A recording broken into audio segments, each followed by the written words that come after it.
Hello, parasocial besties. How's it going? I don't know if you guys have noticed, Miss Joelle Siwa's in the news again lately. Hey, Chris. Hey, Jojo. How are you?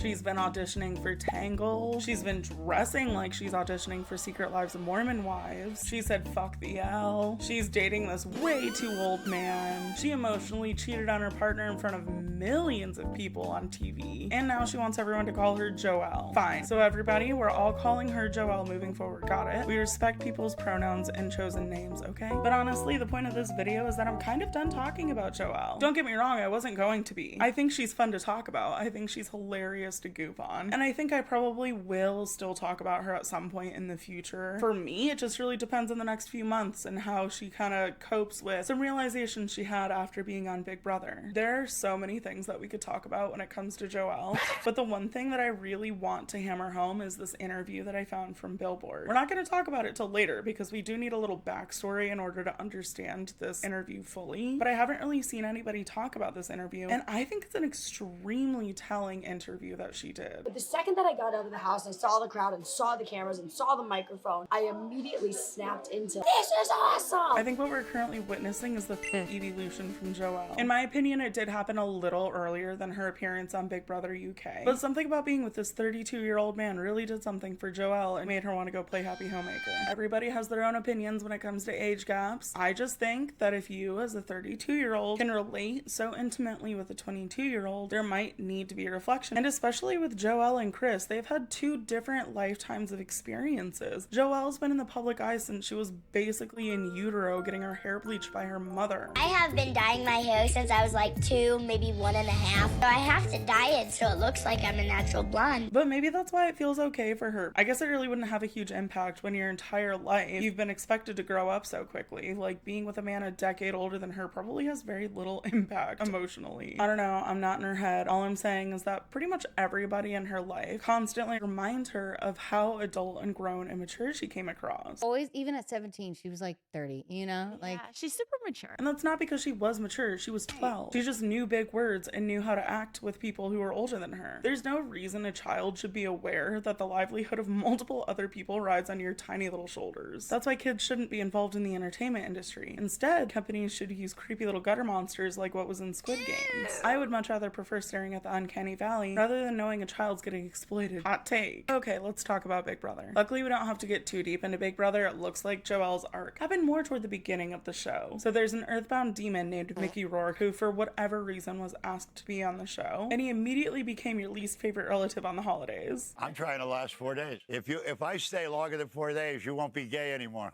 I can guarantee I will still be gay and I will still be in a very happy relationship. I'll tie you up. I can promise you that won't happen. It seems really irresponsible for Big Brother to go ahead and let Mickey Rourke stay after that little comment, especially because the more he's allowed to say, the more bold he gets. It only took him like a day or two to get kicked off, but he acts like he's on that one show, that like What Would You Do show, where they have someone who's usually being really mean or unethical to someone else, and the point of the show is to figure out who's gonna stand up for the person being victimized, bullied, whatever. Start you with something to drink first, ladies? Are you nervous? I said to her sometimes. Can you just stop talking and write? That was all I could think of when I watched that. I'm gonna vote the lesbian out real quick. Jojo. That's homophobic. Eh? So that's homophobic if that was your reasoning. The lesbian I'm gonna vote No, out. you can't do that, Mickey. You also can't say that. I need a fag. Not talking to you.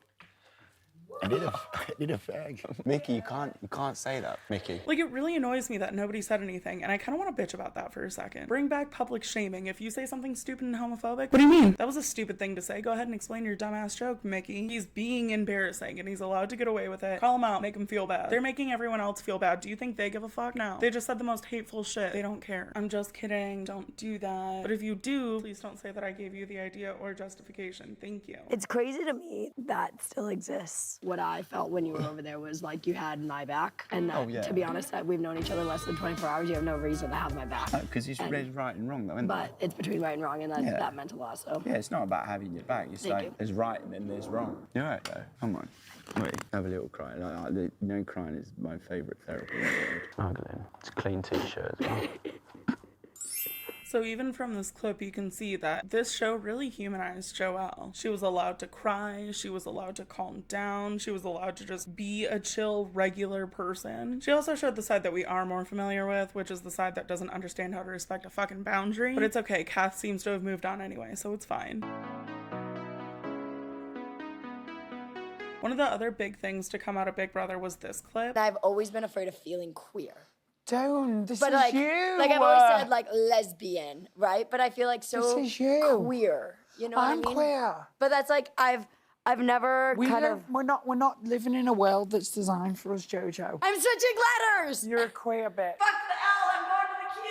I just wanted to touch on it because yes, I know it happened. And at the end of the day, I think she just has a lot of homophobia to work on, considering the fact that she's also said lesbian feels like a dirty word. I don't like the word itself. It just like lesbian. It's just like a lot.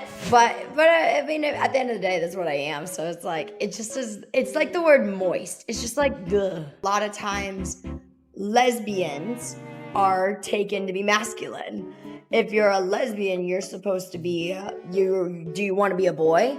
That's not the case. There are plenty of very feminine lesbians. I just think in general, Joelle does not think before she speaks. She puts her foot in her mouth and then is like, oh shit. I think she could have come out and addressed it better after the fact, but I think she did address it. Granted, her clarification did lead to her saying, well, I was forced to come out as lesbian. You recently said no one can decide my sexuality, not even me. How do you feel about people pressuring you to label your sexuality when you're still discovering who you are? Honestly, I don't mind it. And the reason why I don't mind it is because I think there's a lot of other people who are trying to figure out their own sexuality. And I think in their lives, they probably have people that are pressuring them as well. I think sometimes people need to realize that they're actually spreading hate in a community that is all about spreading love. And I think that's something that people need to look at when they are doing that. Which is another conversation in and of itself. But that doesn't really fit in with the whole Joelle arc of hers that I kind of want to go into today. So we're just going to leave that whole topic alone. And we're going to reel it back in so we can talk about that Billboard article that I told you about. So I get a demo of the song, and then I put my vocal on it, and then I get my vocal back. And a lot of times what happens is when I hear the demo, I really like it. And then when I hear my vocal, I don't like it as much. And with this song, I actually got my vocal back, and I said, hey, I think you sent me the wrong version. Like, I don't think this is me. And he was like, no, this is you. Like, it sounds really good. And I was like, I don't, what? Like, it was very strange. And okay, I guess I lied a little bit when I said we weren't gonna goof on JoJo. Let's listen to her song Bulletproof just for a second. Was armed and petty, sharp and edgy till you took me out. I was dumb and deadly, poison ready when I turned around you. I have a personal theory that what happened is the producer who she's talking about or whoever sent her the demo had her assured that, yeah, that is you for sure. And then after he got her all gassed up and convinced it was her, realized, ooh, actually, that wasn't you. But by then it was too late because it was already all over Joelle's social media. That genuinely sounds nothing like her, especially live.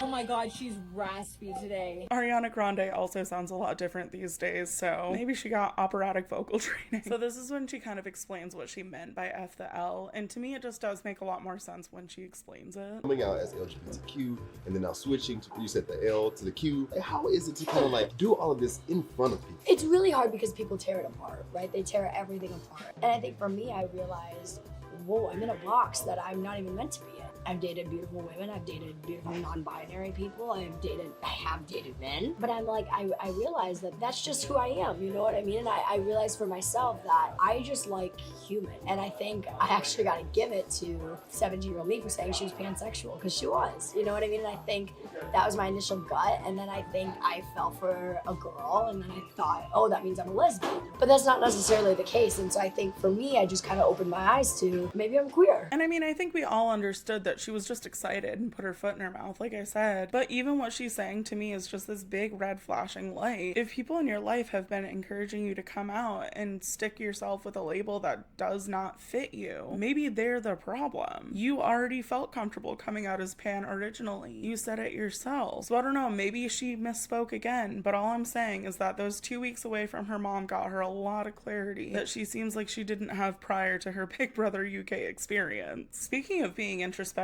and self-reflective. You recently used the word Jojo Siwa, and how like that was your public persona. I feel like even you coming in today, like it's a different Jojo, that you're chill and you're like comfortable in yourself. So how has it been kind of shaved that off and like be more real, if we use that word? I saw it, what people were talking about, because when I came out of Big Brother, I put my face on, and I was, for the last 20 days, right, being quote unquote normal, we'll just call it. But the second that I got out of the house, and I saw the crowd and saw the cameras and saw the microphone, I immediately snapped into like, this is awesome! And I didn't realize it then. People were commenting on that video being like, whoa, how did that happen so quick? Where's the JoJo that was in the house? And I actually saw what people were talking about for the first time. And I was like, huh.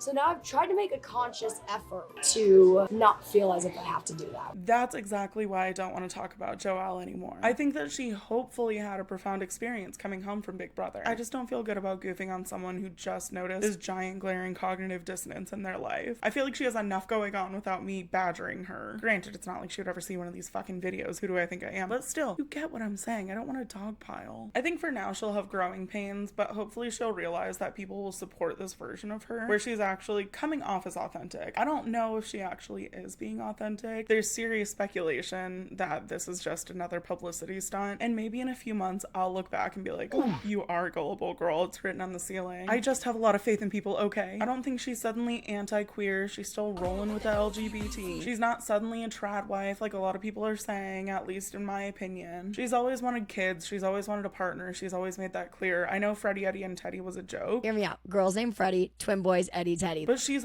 always been a fan of kids, and she's always made that extremely clear. I just think she fumbled relabeling lesbian to queer. I feel like I'd feel a little more optimistic if she would take ownership for what was going on with XLMG Pop. Maybe she'll get there sooner rather than later, otherwise I'm gonna have to start shit talking again. But for now, she feels like this label suits her. Who cares? It's not our business. I understand that it is harmful to say stuff like, I felt forced into coming out. In my opinion, she's saying it more like her friends and family forced her. It's not like the queer community.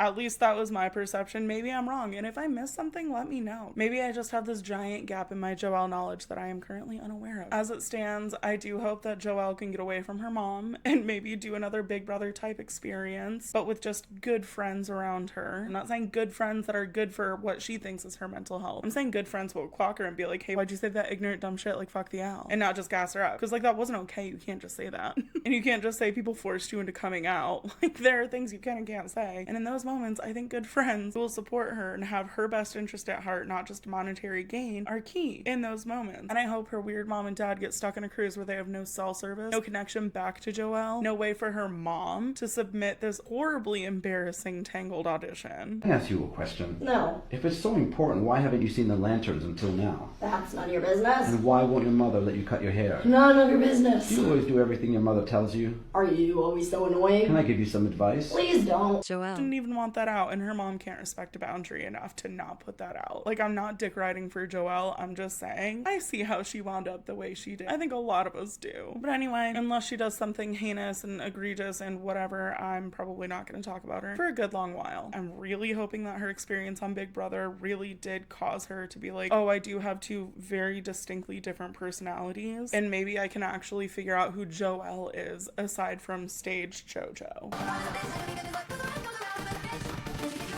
Fingers crossed for you, Joelle. If I earned your subscription with this video, please hit subscribe. It's super helpful. Liking and commenting are a super easy and free way to support me. That's all I gotta say. Okay, bye.